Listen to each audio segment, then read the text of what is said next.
47 বছর হয়ে গেছে একজন মানুষ নেই, কিন্তু নেই হয়েও ভীষণ ভাবে আছেন তিনি। বাংলা বিনোদন দুনিয়ায় রয়েছেন, সাধারণের মনের মধ্যে রয়েছেন মহানায়ক উত্তম কুমার। 1980 সালের 24শে জুলাই আজকের দিনেই উনি বিদায় নিয়েছিলেন, চিরবিদায় নিয়েছিলেন।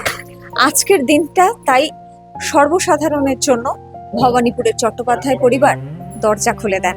তারা আসেন, তারা দেখেন, তারা আরো নতুন ভাবে চেনার চেষ্টা করেন মহানায়ক উত্তম কুমারকে।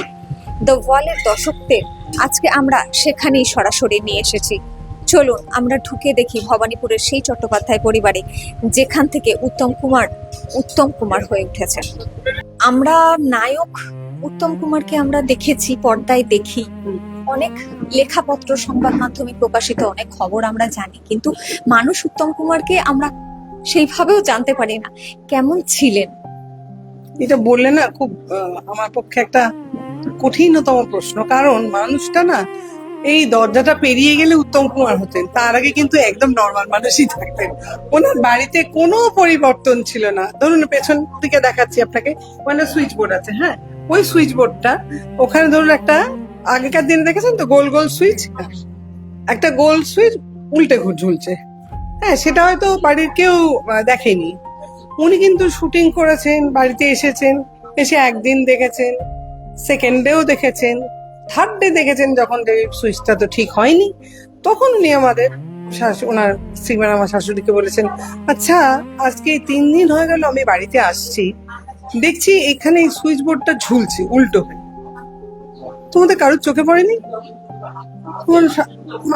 আমরা শাশুড়ি মাকে মামি কথা, মামি বলেছেন যে সুইচ বোর্ড কোথায়? আরে উনি তো বেশ মানে একটু অসুস্থই ছিলেন শেষের দিকটা, উনি বলছেন না আমি তো দেখিনি। বলে আচ্ছা তোমার দেখার দরকার নেই। আমার হাজবেন্ড মানে এদের মৌমিতার বাবার নাম করে বলেছে ও তো দেখেছে, বলছে না আমি তো দেখিনি।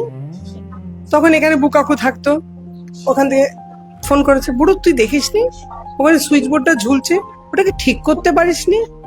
তার মানে বোঝো একটা বাড়ির কর্তা হলে যা হয়, সাধারণ মানে ওইটার বাইরে উনি যখন চলে যাচ্ছেন তখন তো উনি হিরো, তখন তো আর এই সুইচ বোর্ড দেখতেন না। বাড়ি ঢুকে উনি কিন্তু একদম পুরোপুরি এবাড়ির ছেলে, বড় কর্তা, বড় আমাদের শ্বশুর, যার জ্যাঠা। আপনার কাছে শ্বশুর মশাই কোনো রান্না খেতে চাইতেন যে এটা একটু রাখবে? আমার হয়নি গো, সেই সৌভাগ্য আমার হয়। আচ্ছা, শুনেছি যে শ্বশুর মশাইরা সবসময় বৌমাদের খুব আগলান, বৌমাদের সমর্থন করেন। না, সমর্থন করা আগলানোর মতো কোনো কাজ হয়নি, সেজন্য নয়। আর দ্বিতীয় কথা, আমার একটা ছোট্ট মানে কথা, যে আমার বাবা ছিলেন ওনার অভিন্ন হৃদয়ের বন্ধু ছোট্টবেলায়, তো সেহেতু আমি না একদম মানে কি বলবো, জ্ঞান চক্ষু উন্মিলিত অবস্থা থেকে ওনাকে আমি দেখেছি। তো এই শ্বশুর ভাব, এই বাবা উত্তম কুমার, এইটাই আমি কোনোদিন বুঝতে পারিনি, বিশ্বাস করো। সেই ফিলটাই আসেনি।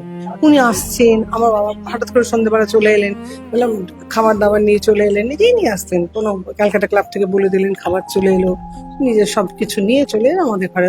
আর উনি এলে আমাদের ঘরটা একটু দূরে ছিল, সেই ঘরে বসে আড্ডা পাটি হতো। আমরা যেতাম, কোনো ছোটদের অ্যালাউ ছিল না, আমরা চলে আসতাম। তো ওখানে আমার বাবা থাকতেন, উনি থাকতেন না দেবেশ ঘোষ, এই 3জন ওখানে বসে, এবং আমার মা এবং আমার শাশুড়ি, এই 5জনের একটা মশগুল। এটা প্রায়শই যখনই খুব মানে বোর ফিল করছেন, ভাল লাগছে না, কোনো বিরক্ত একটা কোনো সিনেমা নিয়ে খুব ক্ষিপ্ত, কোনো প্রডিউসারের উপর রেগে গেছেন, ডিরেক্টরের উপর রেগে গেছেন, ভালো অভিনয় হয়নি, ওই সেই দিন সেদিন করে চলে আসতেন, এসে একটা আড্ডা মারতেন। সেই এরম দেখেছি তো, সেই মানুষকে কি করে উত্তম কুমার ভাববো বলো তো?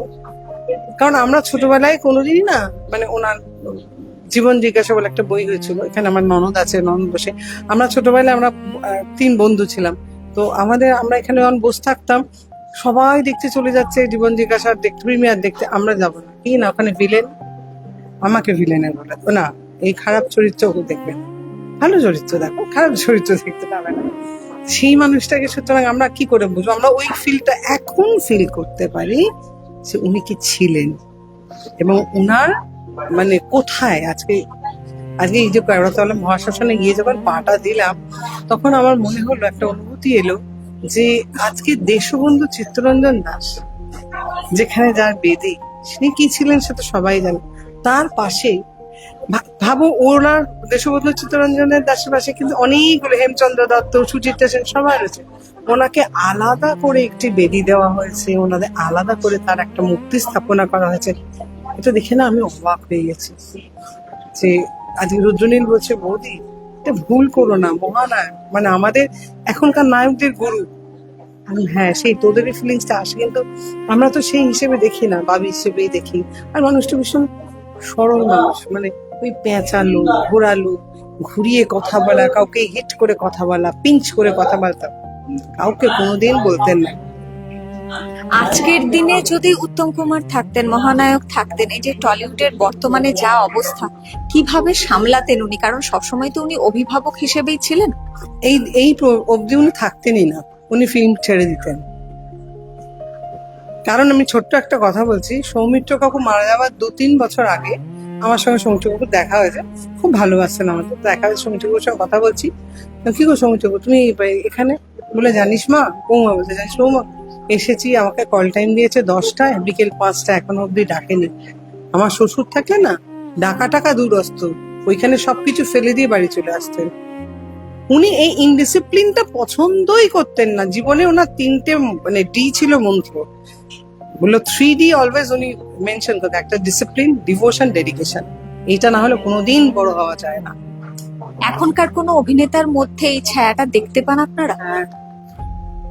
আছে, একজন আছে যে টেনে নিয়ে যাচ্ছে, নিশ্চয়ই জানেন ইন্ডাস্ট্রি যাকে বলা হয়, ওর মধ্যে কিছু নিশ্চয়ই কিছুটা আছে, ওর মধ্যে ডিসিপ্লিনও আছে। এবং সব থেকে বড় কথা কি জানো তো, সম্মান দেওয়া। ও ভীষণ সম্মান দিতে পারে মানুষকে। এই যে রুদ্রনীল, এরা সত্যি কথা খুব সম্মান দিতে পারে মানুষকে। উনি কোথাও যান না, ভয় থাকেন, কথা বলতে চান না, উনি বলেন না তুমি থাকলে কথা বল, একটু বলো কিছু। না, আপনার থেকেও একটুখানি শুনি শ্বশুর মশাই কেমন ছিলেন। উনি তো ছিলেন মানে মানুষ হিসাবে আমি যেটুকু আমি দেখেছি, মানুষের অসাধারণ ছিলেন। মানে প্রচন্ড ভালো, স্নেহ মায়া মমতা উনি সব ভালোবাসতেন, কর্তব্য দায়িত্ববোধ ছিল।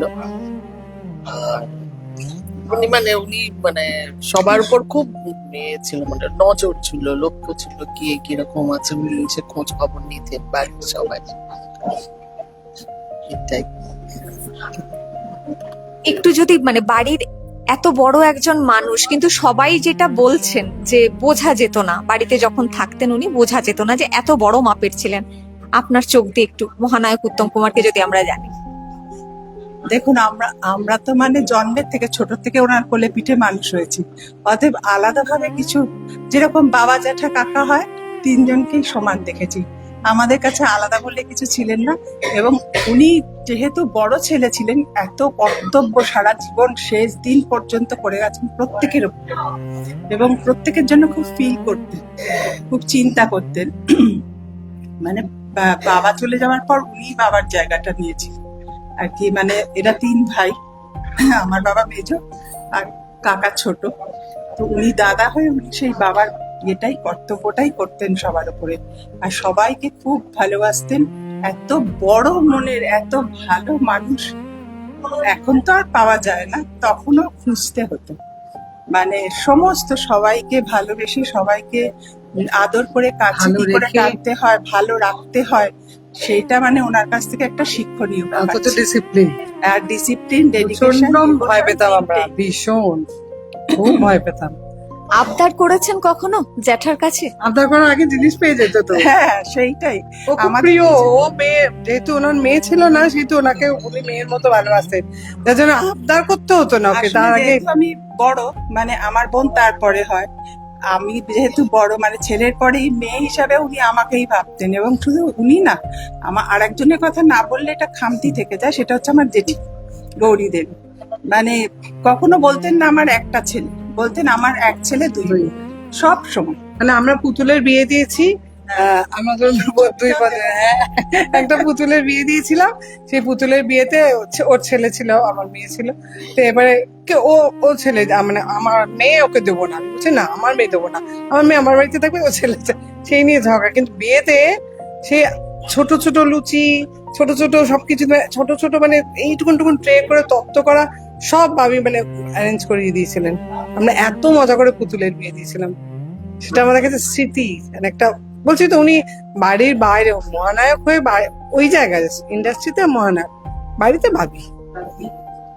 মানে উনি এতটাই আপনাদের আগলে ছিলেন যে আপনারা এই দুই পুত্রবধূ সবাইকে নিয়ে একসঙ্গে আজও পর্যন্ত রয়েছে। ভীষণ সবাইকে নিয়ে থাকতে, সবাইকে নিয়ে চলতে ভীষণ ভালোবাসতেন। মানে ওনার বিয়ের দিনে এটা তো আমরা তখন জন্মাইনি, আমাদের ঠাকুমাদের কাছে শোনা যে বিয়ের দিনে আমাদের 51 পরিবার ছিল। মানে আমাদের এই পুরোখানে দেয়ালের পর পর আমাদের সব। চ্যাটার্জি বাড়ি, পেছন দিকটাও আছে হ্যাঁ, পুরো বলছি তো রমেশ মিত্র রোড অবধি।